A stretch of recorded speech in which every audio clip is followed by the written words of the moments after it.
ಮಂದಿರ ದೇವಾಲಯ ದಸರಾ ಸಮಿತಿಯ ಪರವಾಗಿ ವಿಜಯದಶಮಿಯ ಶುಭಕಾಮನೆಗಳು. ಪ್ರಾಯೋಜಕರು ಹಾಗೂ ಸರ್ವ ಹಿತೈಷಿಗಳಿಗೂ ಅಭಿನಂದನೆ ಸಲ್ಲಿಸುತ್ತೇವೆ. ಮಧು ಕೈಟಭ ವೃತ್ತಾಂತ ಎಂಬ ಈ ಕಥಾನಕವನ್ನು ಶ್ರೀ ದೇವಿ ಭಾಗವತ ಪುರಾಣದ ಮೊದಲನೆಯ ಸ್ಕಂದದಿಂದ ಆಯ್ದುಕೊಳ್ಳಲಾಗಿದೆ. ಜಗತ್ತೆಲ್ಲ ಜಲಮಯವಾಗಿರಲು ಶೇಷಶಯನ ಮಹಾವಿಷ್ಣುವು ಯೋಗ ನಿದ್ರೆಯಲ್ಲಿದ್ದ ಸಂದರ್ಭ ಶ್ರೀಹರಿಯ ಕಿವಿಯ ಪಿಂಜೂಷದಿಂದ ಮಧು ಕೈಟಭ ಎಂಬ ಈರ್ವರು ಅಸುರರ ಜನನವಾಗುತ್ತದೆ. ಮಧು ಕೈಟಭರು ಕಾಲಕ್ರಮೇಣ ವಾಗ್ದೇವಿಯನ್ನು ಪ್ರಾರ್ಥಿಸಿ ಇಚ್ಛಾವರಣ ವರವನ್ನು ಪಡೆಯುತ್ತಾರೆ. ಈ ವರದಿಂದ ಮಧೋನ್ಮತ್ತರಾಗಿ ಬ್ರಹ್ಮನನ್ನು ಕಾಣಲು ಯುದ್ಧಕ್ಕೆ ಪ್ರಚೋದಿಸುತ್ತಾರೆ. ಬ್ರಹ್ಮನು ಶ್ರೀಮದ್ ನಾರಾಯಣನ ಮೊರೆ ಹೋಗಲು ಶ್ರೀಹರಿಯು ಮಧು ಕೈಟಭರೊಂದಿಗೆ ಯುದ್ಧಕ್ಕಿಳಿಯುತ್ತಾನೆ. ಸಹಸ್ರ ವರ್ಷಗಳ ಯುದ್ಧದ ನಂತರ ಆದಿಶಕ್ತಿಯ ಮಾರ್ಗದರ್ಶನದಂತೆ ಶ್ರೀಹರಿಯು ಮಧು ಕೈಟಭರಿಗೆ ವರವನ್ನೀಡುವ ಆಮಿಷವನ್ನೊಡ್ಡುತ್ತಾನೆ.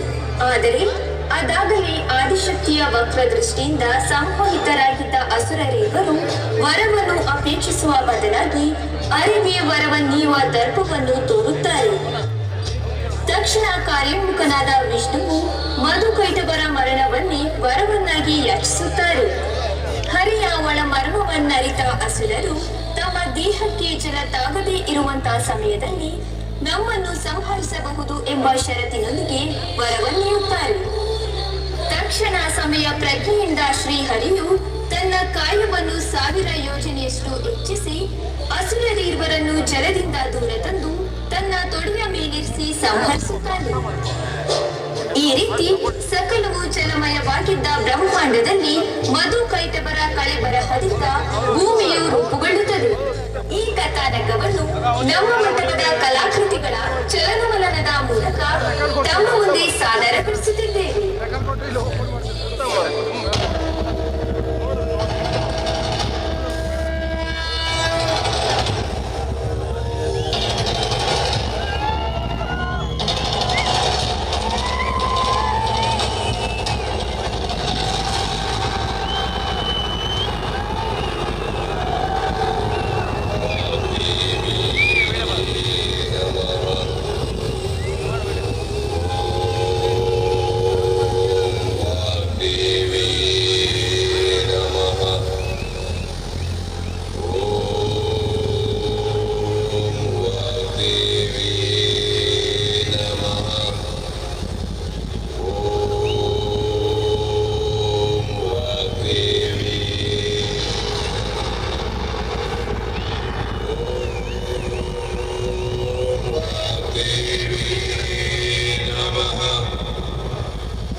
ಹಾಗೆ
ವೀರನು? ಒಂದು ವೇಳೆ ನೀನು ವೀರನೇ ಆಗಿದ್ದಲ್ಲಿ ನಮ್ಮೊಂದಿಗೆ ಯುದ್ಧಕ್ಕೆ ಬಾ. ಅಸುರರೇ, ನಾನು ಸೃಷ್ಟಿಕರ್ತನು ಮಾತ್ರ. ನಿಮ್ಮೊಂದಿಗೆ ಯುದ್ಧಗೈಯುವ ಯಾವುದೇ ಮನೋಭಿಲಾಷೆ ನನಗಿಲ್ಲ. ನಿಮ್ಮ ವೀರತ್ವಕ್ಕೆ ಸರಿಸಮಾನರಾದವರೊಡನೆ ನೀವು ಕಾದಾಡುವುದು ಉತ್ತಮ.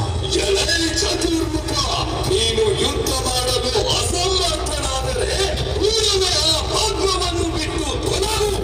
ಈ ಸ್ಥಾನ ವೀರರಿಗೆ ಮಾತ್ರ, ನಿನ್ನಂತಹ ಅಂಜಮರುಕರಿಗಲ್ಲ. ಅಯ್ಯೋ, ಇವರ ಬಲ ಎಂತಹುದೋ ತಿಳಿಯದೆ ಯುದ್ಧಕ್ಕಿಳಿಯುವುದು ಒಳಿತಲ್ಲ.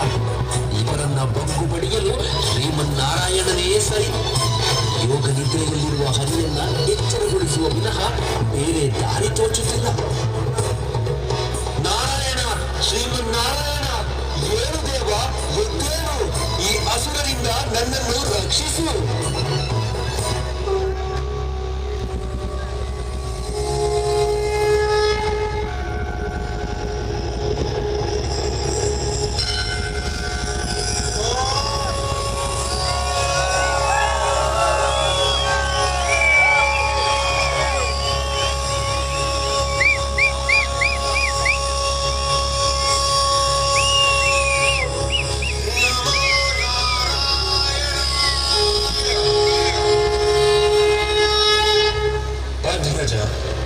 ಧ್ಯಾನವನ್ನು ಬಿಟ್ಟು ಹೀಗೆ ಏಕೆ ಬಂದೆ? ಯೋಚನೆಯಲ್ಲಿ ಇದ್ದಂತೆ ಕಾಣುತ್ತೀಯ. ಕಾರಣವೇನು ಚತುರ್ಮುಖ?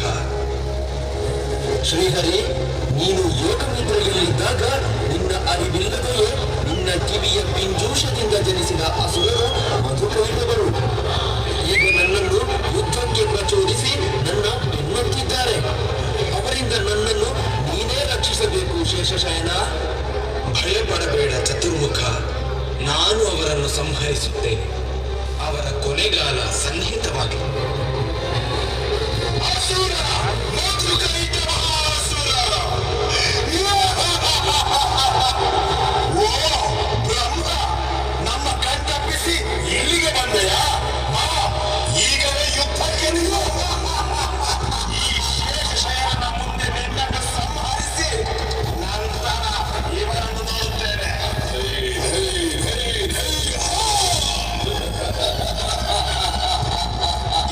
ಮಧುಕೈಟವರೇ, ನಿಮ್ಮ ಪ್ರಲಾಪವೇನೇ ಇದ್ದರೂ ನನ್ನ ಬಳಿ ತೋರಿಸಿ. ನಿಮ್ಮ ಸೊಕ್ಕನ್ನಡಗಿಸಿ ಸದೆ ಪಡೆಯಲು ಇಗೋ ಸನ್ನದ್ಧನಾಗಿ ಬಂದಿದ್ದೇನೆ. ಧೈರ್ಯವಿದ್ದರೆ ನನ್ನೊಡನೆ ಕಾದಾಡಿ.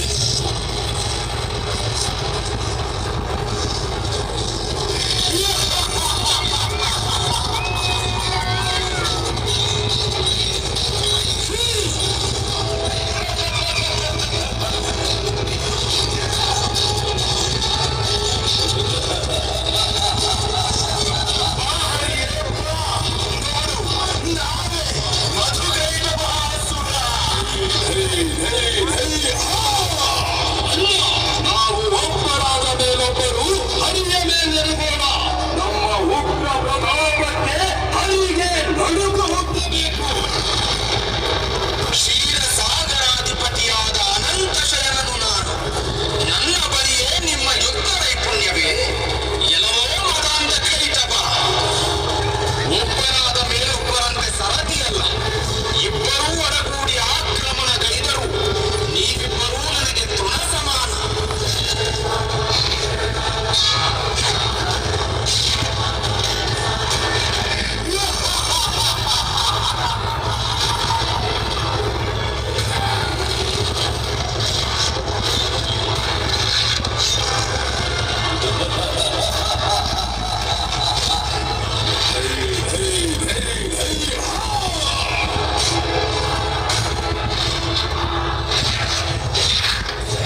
ಏನಿದು? ಎಷ್ಟೇ ಕಾದಾಡಿದರೂ ಈ ಇಬ್ಬರೂ ದುಷ್ಟರನ್ನು ಸಂಹರಿಸಲಾಗುತ್ತಿಲ್ಲವಲ್ಲ. ಬದಲಿಗೆ ನನಗೇ ಆಯಾಸವಾಗುತ್ತಿದೆಯಲ್ಲ. ಜಗಜ್ಜನನಿಯ ವರಬಲದಿಂದಲೇ ಈ ಇಬ್ಬರೂ ಎಷ್ಟು ಬಲಶಾಲಿಗಳಾಗಿದ್ದಾರೆ. ಇವರನ್ನು ಸಂಹರಿಸಲು ದೇವಿ ಕಾತ್ಯಾಯಿನಿಯನ್ನು ಸ್ಮರಿಸುವುದೇ ಉಚಿತ. ದೇವಿ, ಜಗಜ್ಜನನಿ, ಆದಿಶಕ್ತಿ, ಈ ದುಷ್ಟರ ಅಟ್ಟಹಾಸವ ಹುಟ್ಟಡಗಿಸಲು ಸಹಕರಿಸಿ. ಸಂಹರಿಸು ಬಾ. ಬಾ ತಾಯೆ, ಮಧುಕೈಟಭರ ಸಂಹಾರಕ್ಕೆ ಕೈ ಜೋಡಿಸು ದೇವಿ.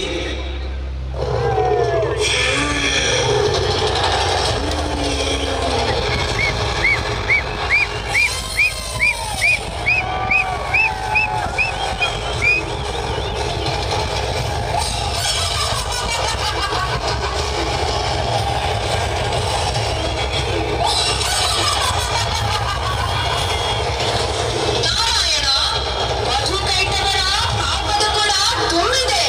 ಅವರ ಅಂತ್ಯಕಾಲ ಸಮೀಪಿಸಿದೆ. ಈ ಲೋಕಕಂಟಕರ ಸಂಹರಿಸುವ ಸಮಯದಲ್ಲಿ ನನ್ನನ್ನು ನೆನೆದ ಕಾರಣವೇನು? ದೇವಿ ಕಾತ್ಯಾಯಿನಿ, ಮಧುಕೈಟಭರೊಂದಿಗೆ ಸಹಸ್ರ ವರ್ಷಗಳ ಕಾಲ ಯುದ್ಧ ಮಾಡಿದರೂ ಅವರನ್ನು ಸಂಹರಿಸಲಾಗುತ್ತಿಲ್ಲ. ಅವರನ್ನು ಸಂಹರಿಸುವ ಬಗೆ ಹೇಗೆ ಹೇಳು ಮಾತೆ? ನನ್ನ ಇಚ್ಛಾಕರಣದ ವರದಿಂದ ಮಧುಕೈಟಭರನ್ನು ಸಂಹಾರಗೈಯಲು ನಿನ್ನಿಂದ ಸಾಧ್ಯವಾಗುತ್ತಿಲ್ಲ. ಅಸುರರೊಂದಿಗೆ ನೀನು ಯುದ್ಧದಲ್ಲಿ ತೊಡಗಿರುವಾಗ ನನ್ನ ವಕ್ರದೃಷ್ಟಿಯಿಂದ ಸಂಮೋಹನಗೈಯುತ್ತೇನೆ. ದೈತ್ಯ ಅಸುರರಿರುವರು ಆ ಮಾಯೆಯಲ್ಲಿದ್ದಾಗ ನಿನ್ನ ಬುದ್ಧಿಮತ್ತೆಯನ್ನು ಚುರುಕುಗೊಳಿಸಿ ಮಧುಕೈಟಭರನ್ನು ಸಂಹರಿಸುತ್ತೇವೋ? ಹಾಗೆಯೇ ಆಗಲಿ ದೇವಿ. ಎಲೇನು ಮಧುಕೈಟಭರೆ, ನಾರಾಯಣನೊಂದಿಗೆ ನಿಮ್ಮ ಉದ್ಧತನವನ್ನು ತೋರುವಿರಾ? ನಿಮ್ಮ ಅಂತ್ಯ ಸಮೀಪಿಸಿದೆ. ನಿಲ್ಲಿ, ನಿಲ್ಲಿ ಯುದ್ಧಕ್ಕೆ.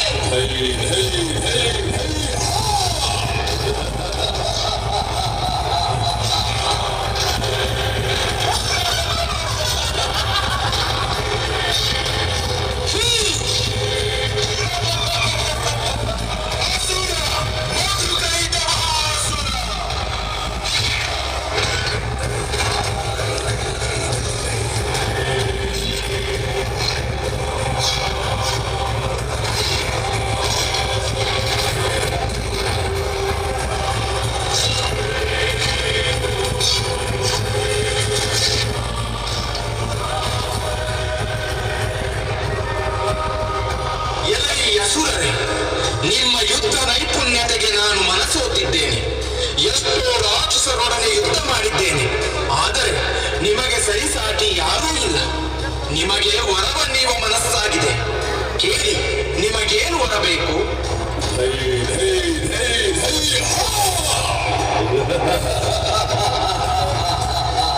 ವರ? ಯಾರು ಯಾರಿಗೆ ವರ ನೀಡುವುದು? ನಮ್ಮೊಂದಿಗೆ ಸೇರಿಸಿ ಗೆಲುವು ಸಾಧಿಸಲಾಗದ ನೀನು ಹೇಳಿಯಂತೆ ನಮಗೆ ವರವನ್ನೀಯುವೆಯಾ? ಎಲ್ಲವೋ ಹರಿ, ನಾವು ದಾತರ ಹೊರತು ಯಾಚಕರಲ್ಲ. ನಿನಗೆ ನಾವೇ ವರವನ್ನೀಯುತ್ತೇವೆ. ಕೇಳು, ನಿನಗೇನು ವರ ಬೇಕು? ಅಸುರ, ಮಧುಕೈಟಭಾಸುರ.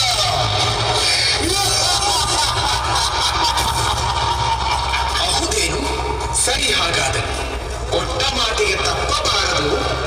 ಏನೇ ವರ ಕೇಳಿದರೂ ಒಳ್ಳೆ ಎನ್ನದೆ ನೀಡಬೇಕು. ಆಯ್ತು ಆಯ್ತು, ಕೇಳು, ನಿನಗೇನು ವರ ಬೇಕು ಕೇಳು. ಮಧು, ಕೈಟಭ, ನಿಮ್ಮಿಬ್ಬರ ಮೃತ್ಯು ನನ್ನಿಂದಲೇ ಸಂಭವಿಸಬೇಕು. ಇದೇ ನನ್ನ ಅಭಿಲಾಷೆ. ಕೊಟ್ಟ ಮಾತಿಗೆ ತಪ್ಪದೆ ವರವನ್ನು ನೀಡಿ.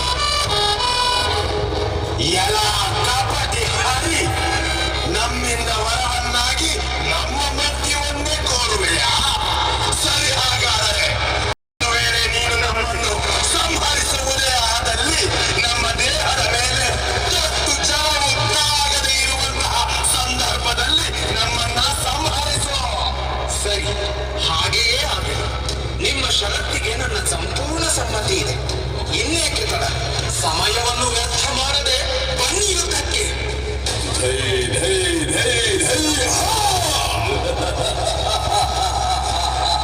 ಆದರೆ ಹರಿಯೇ, ನಮ್ಮನ್ನು ಸಂಹರಿಸುವುದು ಅಷ್ಟು ಸುಲಭ ಎಂದುಕೊಂಡೆಯಾ? ಈ ವರದಿಂದ ನೀನು ನಮ್ಮನ್ನು ಸಂಹರಿಸಬಲ್ಲೆಯಾ? ಅಲ್ಲ, ನಮ್ಮ ವಾಸ್ತವ ಶಕ್ತಿಯನ್ನ ತೋರಿ